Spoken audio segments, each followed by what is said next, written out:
one of these crimes, every one of these indictments is of criminal activity that would not have happened were there not an investigation. Roger Stone, there may be a lot of people who don't like him. The guy's been a political operative since the Nixon days. He worked for Nixon, so that's one black mark against the guy. He's very public and he's very brazen and he's very, sticks his chin out and dares you to hit him. And other techniques to aid the people for whom he's working. And spies, much like Roger Ailes was despised, simply because they were effective and worked for the other team. But he had not committed a crime. So that's all we've got now. The swamp, the Washington establishment's beside itself. The meat is that there has been a false narrative that has been allowed to exist, that has been promoted. And I'm at my wit's end as to how to deal with this. It's not the kind of thing that, growing up, I mean, you read novels and you see movies about this kind of espionage. But when you really think about it, this is not the kind of injustice that actually happens in the United States. We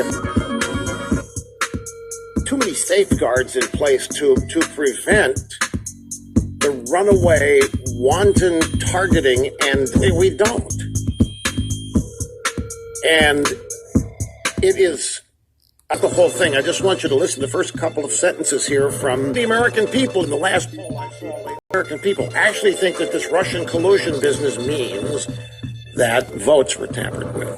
The Russians actually somehow manipulated votes and did affect the outcome of the election. That's what Russian meddling or collusion has come to mean after 2 years of never-ending news stories in nature. There are people, the people who ought to be tried, accused and charged and tried are the people running this investigation. People in the orbit of Hillary Clinton while she was Secretary of State, Barack Obama while he was president, and Hillary Clinton's campaign committee. So the American people in the last poll I saw late last year, 42% of the American people actually think that this Russian collusion business means that votes were tampered with.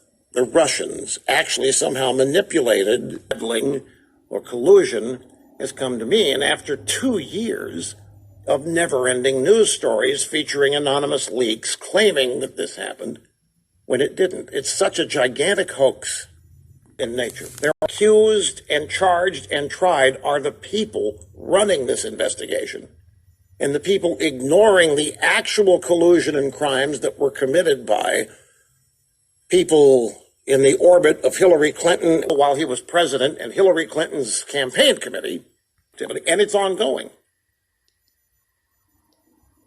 To have known for over a year there was no grand conspiracy between the Russians and Trump, and yet to continue this? I mean, there's nothing in these indictments about any crime other than after the investigation began.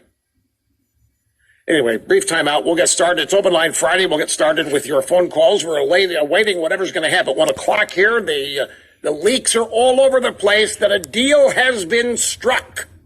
Anyway, brief timeout. We'll get started. It's Open Line Friday. We'll get started with your phone calls. We're awaiting whatever's going to happen. At 1 o'clock here, the leaks are all over the place that a deal has been struck to end the shutdown temporarily. The Singer's here. One member of the White House press corps 5 minutes ago. The president is expecting to speak at the White House this afternoon.